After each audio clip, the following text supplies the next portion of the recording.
அடிக்கவே இல்லை, அதுக்குள்ள அழுதுட்டியாடா அப்படின்ற மாதிரி எங்க அண்ணன் சபரி இப்போ ஒரு ஆக்டிங்க போட்டுட்டு இருக்காரு ப்ரோ. வீட்டுக்குள்ள பிக் பாஸ் உங்க கிட்ட வந்து ஒரு நிமிஷம் அல்லன்னு பிக் பாஸ் எனக்கு வாய்ப்பு கொடுப்பீங்களான்னு சொல்லிட்டு மெனக்கெட்டு பிக் பாஸ் வாய்ப்பு கேட்டு கன்ஃபெஷன் ரூம்ல போய் உட்காந்து ஓன்னு ஒப்பாரி வச்சுட்டு இருக்காரு ப்ரோ. இன்னும் யாருமே அவர் அடிக்க ஆரம்பிக்கல, எந்த ஒரு சம்பவம் நடக்கல. அதுக்கு முன்னாடி இப்படி ஒரு டிராமா ஏன் கிரியேட் பண்றாரு அப்படின்னு எனக்கு தெரியவே இல்லை. ஆனா ஒண்ணு மட்டும் எனக்கு நல்லா தெரியுது, அண்ணனுக்கு பயம் வந்துட்டு, சபரிக்கு சரியான பயம் வந்துட்டு. இந்த வாரம் நம்மளை வச்சு செய்ய போறாங்க. நம்ம வேற கேப்டன் ஆயிருக்கோம், அது மட்டும் இல்லாம கேப்டன் டாஸ்க்ல வேற பார்வதியை போட்டு அடிச்சிருக்கோம். பார்வதி வேற இப்போ ஒரு கூட்டத்தை ஃபார்ம் பண்ணி வச்சிருக்கா. அப்ப இந்த வாரம் நம்ம செத்தோண்டா, நம்மளை வச்சு செய்ய போறாடான்னு சொல்லிட்டு பயம் வந்து சபரி அவர்கள் கன்ஃபெஷன் ரூம்ல பிக் பாஸ் பெர்மிஷன் கேட்டு மெனக்கெட்டு உள்ள போய் உட்காந்து ஓன்னு அழுதுட்டு இருக்காரு. பிக் பாஸ் அங்க எப்பவுமே எல்லாருக்கும் மோட்டிவேஷன் தானே கொடுப்பாரு. ஆனா இந்த வாட்டி பிக் பாஸ் என்ன பண்ணாரு தெரியுமா? அழுதுட்டியா, போதுமா, ஒரு நிமிஷம் கேட்டல, போ, மக்கள் எல்லாம் பார்த்துப்பாங்க, சரியா, நீ சும்மா எதையா ஒன்று பேசிட்டு இருக்காத, கிளம்பு அப்படின்னு சொல்லி அடிச்சு அனுப்பிவிட்டாப்ல. அந்த அளவுக்கு ஒரு சம்பவம் போயிட்டு இருக்குது. அது மட்டும் இல்லாம வீட்டுக்குள்ள புதுசாக இப்போ ஒரு கேங் ஃபார்ம் ஆயிருக்கு ப்ரோ.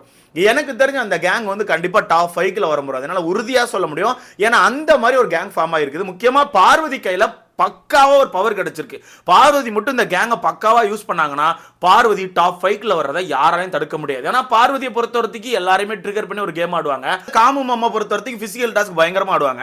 இப்போ எக்ஸ்ட்ரா ஒரு 3 பேர் வேற சேர்ந்துருக்காங்களா, அந்த 3 பேருமே கொஞ்சம் பவர்ஃபுல்லான ஆட்கள் தான். ஸோ எனக்கு தெரிஞ்சு வரப்போற நாட்கள் தாறுமாறா இருக்க போகுதுன்னு எனக்கு தோணுது.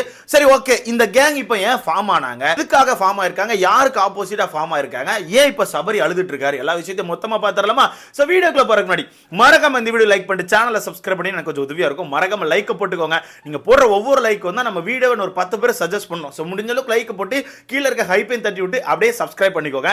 கண்டென்ட்டுக்குள்ள போயிடலாமா? ஒண்ணுமே இல்லை ப்ரோ, காலங்காலத்தில் நீங்களே பார்த்துருப்பீங்க, இந்த கேப்டன்சி டாஸ்க்ல நம்ம அக்காவுக்கும் சபரிக்கும் ஒரு தள்ளு முள்ளே வந்திருக்கும். ஓகேவா? இந்த தள்ளு முள்ளில் என்னால் ஒரு விஷயத்தை ஓப்பனாக பார்க்க முடியுது.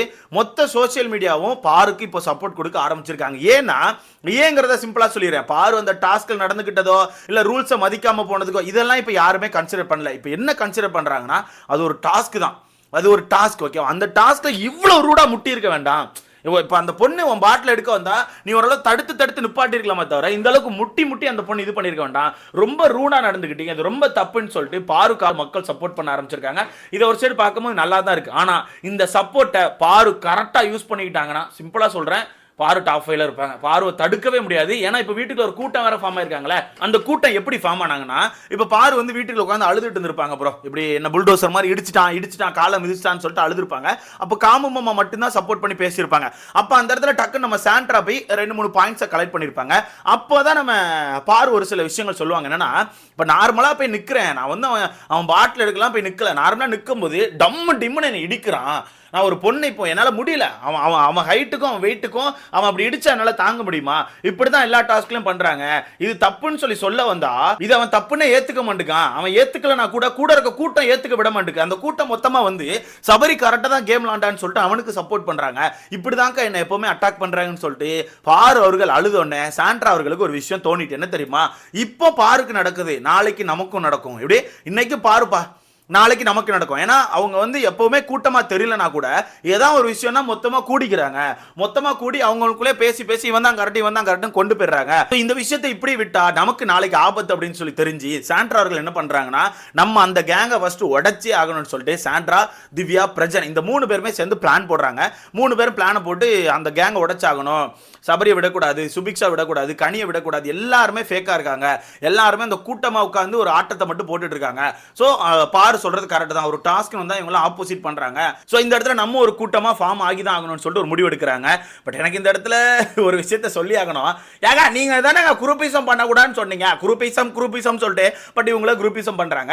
ஆனா இங்க ஒரு பாயிண்ட் இருக்கு, நல்ல விஷயத்துக்கு குரூப்பிசம் பண்ணலான்னு சொல்லிட்டு அந்த வகையில அன்பு கேங்க மொத்தமா உடச்சி சுக்குநூறு ஆக்குறதுக்கு இவங்க ஒரு குரூப்பிசத்தை ஃபார்ம் பண்ணிருக்காங்க. சிம்பிளா சொல்றேன் ப்ரோ, அன்பு கேங் வந்து பெரிய ஸ்ட்ராங்லாம் கிடையாது, அவங்க பயங்கரமான போட்டியாளர்களும் கிடையாது. ஆனா அவங்க சைடுல ஸ்ட்ரென்த் அதிகம். ஓகேவா?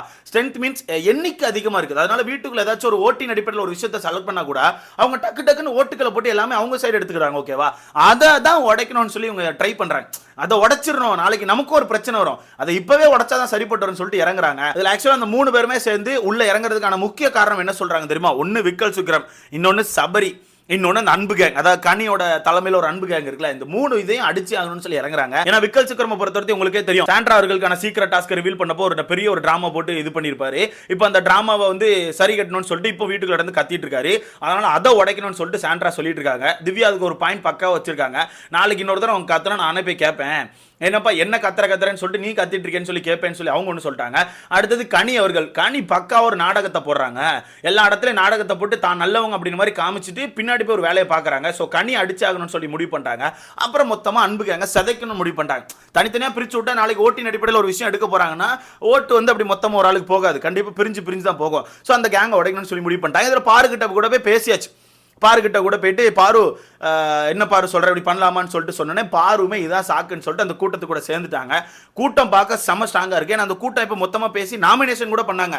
நாமினேஷனே அந்த கூட்டம் பேசி வச்சு தான் பண்ணாங்க. பட் அந்த விஷயம் வந்து ஆக்சுவலாக ஒரு ரூல் பிரேக் தான். ஏன்னா அது பிக் பாஸ் வீட்டுக்கே கூறிய ஒரு ரூல் தான், நாமினேஷன் வந்து டிஸ்கஸ் பண்ணக்கூடாதுன்னு சொல்லிட்டு அதை டிஸ்கஸ் பண்ணியிருக்காங்க. பட் இருந்தாலும் அந்த அன்பு கேங்க உடைக்கிறதுக்கு பண்ணலாம்ப்பா. ஏன்னா அவங்க போடுற டிராமா வந்து ரொம்ப கன்றாவியா இருக்கு ப்ரோ. ஒரு சைடு என்னன்னா கேமி சின்ன பிள்ளை மாதிரி என்ன பண்றது, இன்னொரு சைடு ரம்யா ஆகும்னா அப்படி ஒரு அப்படின்னு கிடைச்சது ஏதோ செத்த மாதிரி கிடக்கிறது, ஏதாவது ஒரு டாஸ்க்னு வந்துட்டா மட்டும் அப்படிங்கிறது, அப்புறம் அப்படிங்கிறது, இந்த மாதிரி பண்ற விஷயம் ரொம்ப கன்றாவியா இருக்கு. இன்னொன்னு வீட்டுக்குள்ள சேதனை சொல்லிட்டு போயிருக்காரு, இந்த உறவு முறை கொண்டாடக்கூடாது, ஆனாலும் உறவு முறை கொண்டாடிட்டு இருக்காங்க அண்ணா மாமா அம்மா அப்படின்னு சொல்லிட்டு. ஸோ அதுவுமே கொஞ்சம் கன்றாவியா இருக்கு. முக்கியமா சுபிக்ஷா எல்லாம் பக்கா ஃபேக்கா ஃபீல் ஆகுறாங்க.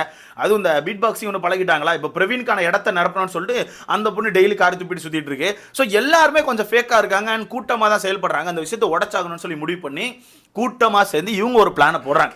யாரு? காமு மாமா, விஜய் பாரு, சாண்ட்ரா, திவ்யா, பிரஜன், இந்த 5 பேர் பிளான் போடுறாங்க. இந்த 5 பேரும் இந்த 5 பேரை தனியாக விட்டு மீதி இருக்க மொத்த பேரும் நீ தனியாக விட்டா கூட இந்த 5 பேர் நிறைய விஷயங்களை ஜெயிப்பாங்க. ஏன்னா இந்த பக்கம் அவ்வளோ பவர் இருக்கு. விஜய் பாரு ஒரு ஆளா நின்னா வீட்டுக்குள்ள மொத்த பேரையும் கிறுக்காக்கிடுவாங்கப்பா. அது நம்மளால ஓப்பனா சொல்ல முடியும். விஜய் பாரு ஒரு ஆளா நின்னே மொத்த பேரையும் கிறுக்காக்கிடுவாங்க. அதுல இப்போ சாண்ட்ரா கூட இறங்கியிருக்காங்க, திவ்யா இறங்கியிருக்காங்க, காமு மாமா இருக்காரு, இந்த பக்கம் பிரஜன் இருக்காப்ல. பிரஜன் ரூடான ஒரு பிஹேவியர் தான் காமிச்சிட்டு இருக்காரு. காமு மாமா சும்மாவே ரூட் தான். அவர் ரூல் நீ என்னதான் ரூல் கொடுத்தாலுமே இந்த ரூலை வந்து மறந்துட்டு ஒரு விஷயத்த பண்ணுவார். ஸோ இந்த கேங் வந்து கொஞ்சம் கோளாறான கேங் தான். ஓகேவா? இந்த கேங், இந்த அன்பு கேங் மொத்தமா அடிக்க ஆரம்பிச்சா அன்பு கேங் தெரிச்சிரும் அப்படிங்கிறது உண்மை. என்னோட சைட்ல இருந்து சொல்றப்பா, இந்த கேங் அடிக்க ஆரம்பிச்சா அன்பு கேங் தெரிச்சிரும். இதை பாரு கரெக்டா யூஸ் பண்ணணும்.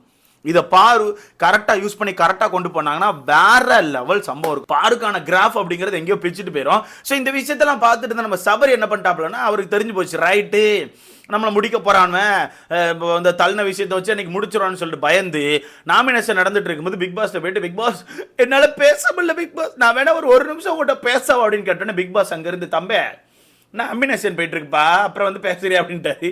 அப்புறம் இப்போ நாமினேஷன் ப்ராசஸ் எல்லாம் முடிஞ்சதுக்கு அப்புறம் திருப்பி பிக் பாஸ் டைம் கேட்டு உள்ள போயிட்டு உட்காந்து ஓன்னு அழுதுட்டு இருக்காரு. அதாவது இது உண்மையான அழுகெல்லாம் கிடையாது ப்ரோ. எனக்குன்னே ஒரு மாதிரி ஃபீல் பண்ற மாதிரி பேசுறாராம். பேசிட்டு பாஸ் என்ன ஃபேக்குன்னு சொல்றாங்க பாஸ், என்ன வந்து இப்படி சொல்றாங்க பாஸ், நான் நடிக்கன்னு சொல்றாங்க பாஸ், நான் வந்து அவ்வளவுதான் பாஸ், என்ன முடிச்சு விட்டுருவாங்க பாஸ், இந்த ஒரு வாரம் என்ன வச்சு செய்ய போறாங்க பாஸ்ன்னு சொல்லிட்டு அழுறாரு. அப்போ பிக் பாஸ் ரெஸ்பாண்டே பண்ணல. அப்போ சபரி கேட்குறாரு, சார் இருக்கீங்களா அப்படின்னோடனே, அம்மாப்பா இருக்கேன், நீ தானே ஒரு நிமிஷம் பேசணும் டைம் கேட்டால் தான் பேச விட்டேன், பேசிட்டியாப்பா அப்படின்னு கேட்கார். அப்போ இவர் என்ன பண்ண தெரியா முழிக்கும் போது, எனக்கு அழுகணும் போல இருக்கு சார், அழுகவா, அழுகி போ அந்தால. அப்போ உட்காந்து ஓ அப்படின்னு அழுதுட்டு இருக்காரு. எனக்கு அதை பார்க்கும்போது இன்னும் எங்க அக்கா அடிக்கவே ஆரம்பிக்கல. எப்படி இன்னும் பார்வக்கா, சாண்ட்ரா, திவ்யா, பிரஜன், காமுல அடிக்கவே ஆரம்பிக்கல. அடிக்கிறதுக்கு முன்னாடி இந்த மனுஷன் எப்படி அழுறாருன்னா, இன்னும் 4 நாட்கள் இருக்கு. 4 நாட்கள் அவருக்கான கேப்டன்சில தான் அந்த வீடியோ எங்க போகுது, என்னென்ன ஆக போறான்னு எனக்கு தெரியல. அந்த வகையில் உட்காந்து ஓன்னு அழுதோடனே பிக் பாஸ் பார்த்தாரு, உட்காந்து ரொம்ப டிராமா போடுவான். எப்பா தம்பி நிப்பாட்டுப்பா ஒரு நிமிஷம், அந்த நீ என்னப்பா சொல்கிற ஃபேக்கு நாடகம் அப்படிலாம் சொல்கிறாங்களா, அதெல்லாம் கண்டுக்காதப்பா, தட்டி விட்டுரு, மக்கள் பார்த்துட்டு இருக்காங்கல்ல, மக்களுக்கு எல்லாம் தெரியும் சரியா, நீ ஃபேக்குன்னு நினச்சா நினச்சிட்டு போகிறாங்க, உனக்கு நீ ஃபேக்குன்னு எதுவும் தோணல, நீ கரெக்டாக தானே இருக்க, அப்போ கிளம்பு அப்படின்னு சொல்லி வெளியே அனுப்பி விட்டார். இவர் ஏதோ அதை பெரிய மோட்டிவேஷன் நினச்சிட்டு அப்படின்னு வராப்பில். நோ, அவர் உனக்கு மோட்டிவேஷன்லாம் கொடுக்கல, அவர் நீ உட்காந்து ட்ராமா கிரியேட் பண்ணுவோம் கிளம்பு அப்படின்னு சொல்லி வேகமாக அடிச்சு அனுப்பிவிடுறாரு. அது தெரியாமல் நம்ம அப்படின்னு சொல்லிட்டு வராப்பில். ஸோ மொத்தத்தில் எனக்கு என்னன்னா, அடி வாங்கினது பாரு, எப்படி அடி வாங்கினது நம்ம அக்காவே அழல, அக்காவே அந்த இடத்துல கொஞ்ச நேரம் அழுதுட்டு இப்போ அக்காவே பயங்கர போல்டா சுத்திட்டு இருக்காங்க, போல்டு பாரு. ஆனா இவரு உட்கார்ந்து அழுதுட்டு இருக்காரு. ஏன் இந்த மாதிரி ஆக போகுது? அடி வாங்கினதுனா கப்பு எனக்கு அப்படின்னு மாதிரி இவர் சும்மா உள்ள வந்து கப்பை வாங்கலாம்னு ட்ரை பண்றாரு நினைக்கிறேன். நயா பைசா கிடைக்காது. ஸோ இதை பத்தி உங்களுக்கான கருத்து என்ன, நடிப்பு அரசனை பத்தி உங்களுக்கான கருத்துன்னு சொல்லிட்டு மறக்காம கமெண்ட்ல போடுங்க. அதுவும் முக்கியமா அந்த புதுசா ஒரு கேங் ஃபார்ம் ஆயிருக்காங்கல்ல, இந்த கேங்கை பத்தி உங்களுக்கான கருத்துன்னு சொல்லிட்டு மறக்காம கமெண்ட்ல போடுங்க. அடுத்த பார்க்கலாம்.